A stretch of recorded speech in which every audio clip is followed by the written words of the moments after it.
നടിയെ ആക്രമിച്ച കേസ് വീണ്ടും പുതിയ വഴിത്തിരിവിൽ കൂടി കടന്നു പോവുകയാണ്. ഓരോ ദിവസവും ഉണ്ടാകുന്ന ട്വിസ്റ്റുകൾ ഒരു ക്രൈം ത്രില്ലർ സിനിമയെ അനുസ്മരിപ്പിക്കും വിധം മുന്നോട്ടു പോകുന്നു. ഇപ്പോൾ ഏറ്റവും പുതുതായി വരുന്ന റിപ്പോർട്ടുകൾ ദിലീപിൽ നിന്ന് കാവ്യയിലേക്ക് കേസ് പോകുന്ന നിലയിലാണ്. ദിലീപിൻ്റെ അളിയൻ സൂരജും സുഹൃത്ത് ശരത്തും തമ്മിലുള്ള ഓഡിയോ ക്ലിപ്പാണ് പുതിയ വഴിത്തിരിവ്. കൂട്ടുകാരികൾ കാവ്യയ്ക്കിട്ട് പണി കൊടുത്തതാണെന്നും ദിലീപ് ആ കുറ്റം ഏറ്റുപിടിക്കുകയായിരുന്നു എന്നുമുള്ള വാർത്തകളാണ് ഇപ്പോൾ പുറത്തു വരുന്നത്. ഈ കേസിലെ മാഡം കാവ്യയാണ് എന്ന തരത്തിലാണ് ഇപ്പോൾ വാർത്തകൾ പ്രചരിക്കുന്നത്.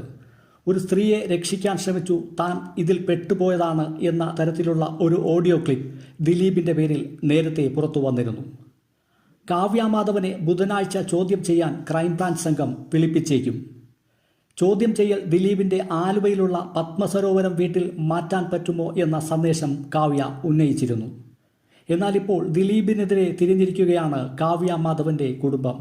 കാവ്യ ഈ കേസിൽ വലിച്ചിഴക്കുകയാണ് എന്ന ആരോപണമാണ് കാവ്യയുടെ മാതാപിതാക്കൾ ഉന്നയിക്കുന്നത്. കാവ്യ ഒരിക്കലും ഇത്തരം പ്രവൃത്തികൾ ചെയ്യില്ല എന്നും വീട്ടുകാർ ഉറപ്പിച്ചു പറയുന്നു. അതിസങ്കീർണമായ രീതിയിൽ മുന്നോട്ടു പോകുന്ന ഈ കേസിൻ്റെ പുതിയ വഴിത്തിരിവുകൾ എന്തൊക്കെ എന്ന് കാത്തിരുന്ന് കാണേണ്ടി വരും.